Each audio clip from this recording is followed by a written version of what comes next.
भगवान शिव कहते हैं, दुखों का अंत कैसे होता है। प्राचीन काल में हिमालय की गोद में बसा एक छोटा सा गांव था, मालवन। यहाँ के लोग सरल, शांत और ईश्वर भक्त थे।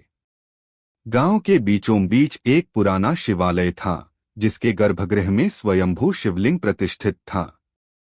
कहा जाता था कि इस शिवलिंग की पूजा महादेव के स्वयं के हाथों से की गई थी। गांव में एक युवक रहता था, देवदत्त। बचपन से ही उसका जीवन दुखों से घिरा रहा। पिता का देहांत तब हुआ जब वह मात्र 10 वर्ष का था। माँ बीमार रहती थीं, घर में गरीबी का बसेरा था।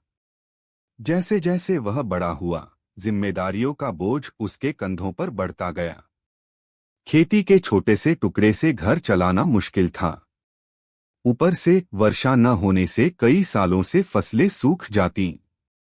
देवदत्त मन ही मन अक्सर सोचता, क्या भगवान सच में हमारी सुनते हैं? अगर सुनते हैं तो मेरे जीवन से ये दुख कब समाप्त होंगे? एक दिन गांव में एक वृद्ध साधु आए। उनकी आंखों में अद्भुत तेज था, शरीर पर भस्म, गले में रुद्राक्ष और हाथ में त्रिशूल।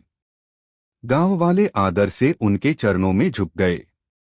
साधु सीधे शिवालय में गए और घंटों ध्यान में लीन रहे। ध्यान समाप्त कर वे बाहर आए तो देवदत्त उनके पास पहुंचा और अपने हृदय का सारा दर्द उंडेल दिया। महाराज, मैं रोज शिवजी की पूजा करता हूँ, उपवास रखता हूँ, दान पुण्य करता हूँ, फिर भी मेरे जीवन में दुखों का अंत क्यों नहीं हो रहा? साधु मुस्कुराए और बोले, बेटा, कल भोर में ब्रह्म मुहूर्त में शिवालय आना। आज रात उपवास करना और मन को शुद्ध रखना। कल तुम्हारे प्रश्न का उत्तर स्वयं महादेव देंगे। देवदत्त को यह सुनकर नींद नहीं आई। वह रात भर महादेव के दर्शन की कल्पना करता रहा। अद्भुत मिलन। अगले दिन ब्रह्म मुहूर्त में वह शिवालय पहुंचा। साधु पहले से वहां उपस्थित थे।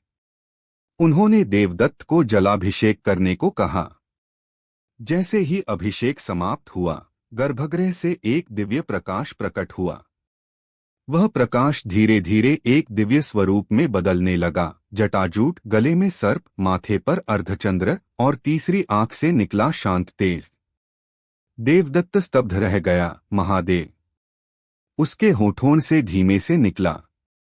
भगवान शिव ने करुणा भरी दृष्टि से उसकी ओर देखा और बोले, वत्स, तुमने मुझे पुकारा, इसलिए मैं स्वयं उत्तर देने आया हूं। तुम जानना चाहते हो कि दुखों का अंत कैसे होता है। सुनो। शिव का उपदेश, दुख का मूल और अंत। शिव बोले, दुख का मूल अज्ञान है। मनुष्य जब यह मान लेता है कि संसार की वस्तुएं, लोग और परिस्थितियां ही सुख का कारण हैं, तब वह उनके खोने पर दुखी होता है। पहला उपाय, स्वीकार। जो घट चुका है उसे बदलना तुम्हारे हाथ में नहीं। उसका विरोध करने से दुख बढ़ता है। उसे स्वीकार करने से मन हल्का होता है। जैसे नदी के बहाव को रोकने से बाढ़ आती है, वैसे ही जीवन के प्रवाह को रोकने से मन में उथल पुथल होती है। स्वीकार ही शांति का पहला कदम है। दूसरा उपाय, कर्म। दुख से भागो मत, उसका सामना करो। जैसे अंधकार को हटाने के लिए दीप जलाते हो, वैसे ही दुख को मिटाने के लिए सही कर्म करो। आलस्य, टालमटोल और शिकायत केवल दुख को लंबा करते हैं। तीसरा उपाय, भक्ति। जब मनुष्य अपने दुख को ईश्वर के चरणों में अर्पित कर देता है, तो उसका बोझ हल्का हो जाता है। भक्ति वह नाव है जो तुम्हें दुख के सागर से पार उतार देती है। लेकिन भक्ति केवल मंदिर में दीप जलाने का नाम नहीं, बल्कि अपने हर कर्म को ईश्वर को अर्पित करने का भाव है। चौथा उपाय, वैराग्य।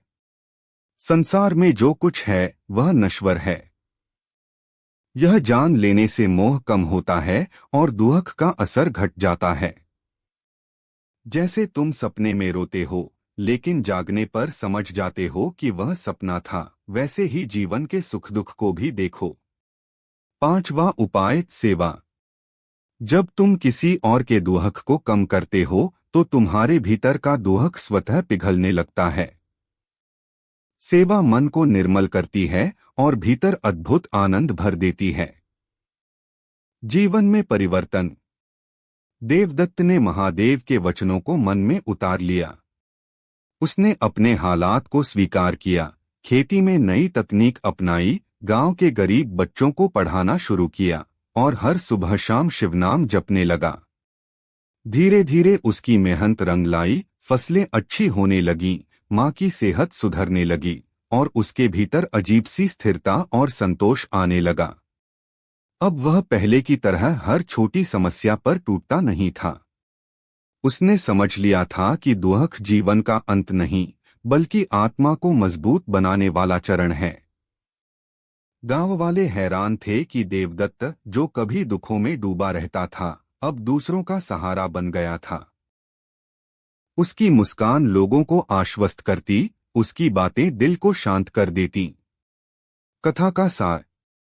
भगवान शिव के वचनों से यह स्पष्ट होता है कि दुखों का अंत बाहरी परिस्थितियों से नहीं, बल्कि हमारे भीतर के परिवर्तन से होता है।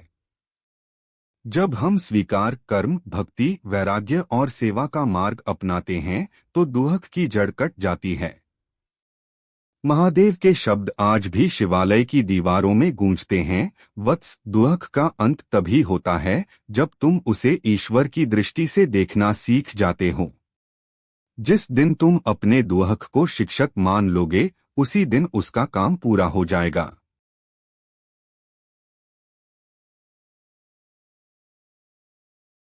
अगर आप शिव जी के सच्चे भक्त हैं तो चैनल को सब्सक्राइब करो और वीडियो को लाइक करके कमेंट में हर हर महादेव लिख दीजिए।